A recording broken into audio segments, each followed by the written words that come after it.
Joining us now, the person the president mentioned there, former minority leader in the Georgia House of Representatives, Stacey Abrams. She is the founder of Fair Fight Action and Fair Fight 2020 to promote fair elections across the country. Stacey, good morning, and thank you so much for being here. I wanted to bring you into the conversation that we've been having all morning about the unnecessary chaos that the president has created here over the COVID relief bill and whether or not the government would close. And of course, we know that there has now been some disruptions for unemployment benefits and a lot of fear from voters who are concerned that they, just as they need help the most, it would stop. So let me ask you, is this now the Democrats' closing argument? It absolutely is. We know that while Kelly Loeffler and David Perdue have profited from this pandemic, they've done absolutely nothing to stand up to Mitch McConnell.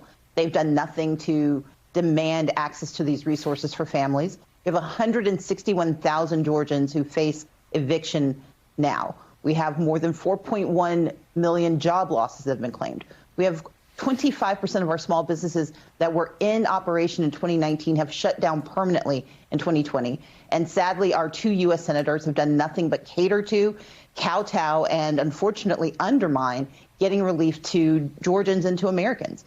And so we are looking forward to having Jon Ossoff and Raphael Warnock go to the U.S. Senate and make certain that we actually have a partnership with Joe Biden and we have leadership for the state of Georgia for the first time in a while. Aaron, you're a Georgia native, and I wanted to kind of bring you into this and get your assessment of the race and have you take a question. To Stacey, what are you seeing so far? Early voting numbers are off the charts, seemingly, though, more in person than by mail. What's your assessment of the race to this point with a week to go?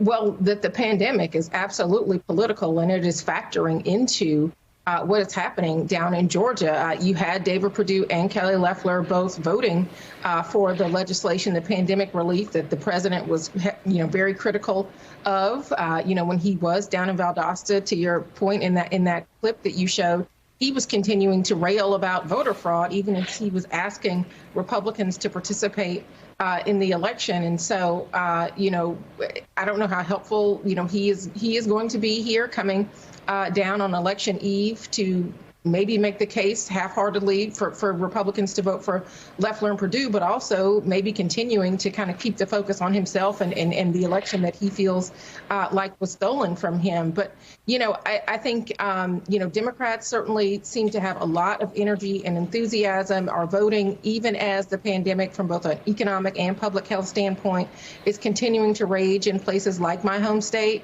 I think if I was going to ask, Stacey a question, I think, you are obviously somebody who's continued to expand the electorate. And now, Georgia has a governor who has angered voters with both his pandemic response and his handling of voting during the primary and during the general election, saying that he contributed to some of the voter suppression down there. I've heard from a lot of Georgians this year who already wished that you were in charge. And so I will ask again, even though I know that you were focused on January 5th and these Senate runoffs, are you eyeing a rematch against Governor Kemp in 2022?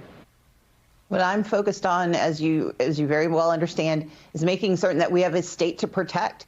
Right now, we have two U.S. senators who will not push back, who will not fight for Georgians, who need desperately this relief. We have a governor who's been feckless. We have 10,000 people dead from COVID, 600,000 cases, and we're a state that's a quarter of the size of California, and yet we have roughly half to 30% of their death rate and their contraction rate. That means that we need leadership across the board, but our focus has to begin with the U.S. Senate. Joe Biden needs partners in the U.S. Senate who are willing to work to actually provide not only the stopgap relief of $600 or $2,000, but provide the permanent relief that we're going to require in a state where 600,000 people have contracted COVID and where we are losing hospitals, where we have two U.S. senators who have fought to destroy access to health care. We need Jon Ossoff and Raphael Warnock, and my work is focused solely and exclusively on ensuring that Joe Biden has the partners he needs to help move our state and our country forward.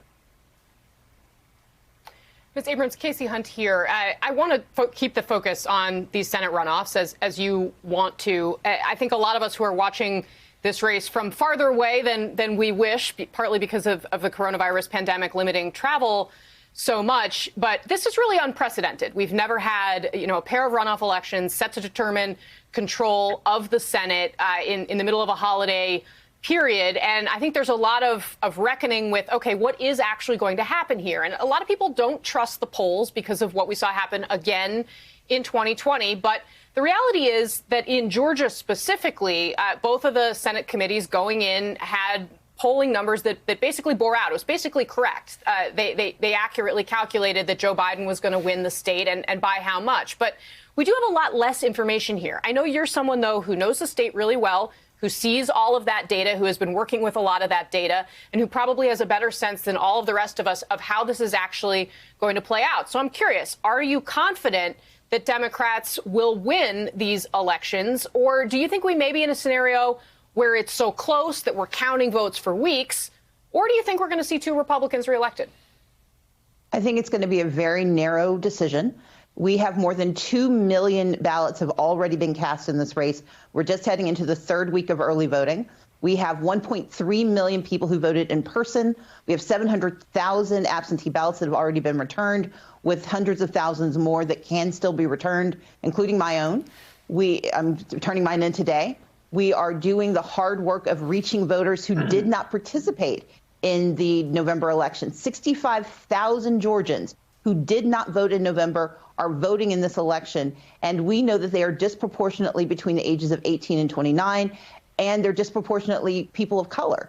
Thanks for checking out MSNBC on YouTube, and make sure you subscribe to stay up to date on the day's biggest stories. And you can click on any of the videos around us to watch more from Morning Joe and MSNBC. Thanks so much for watching.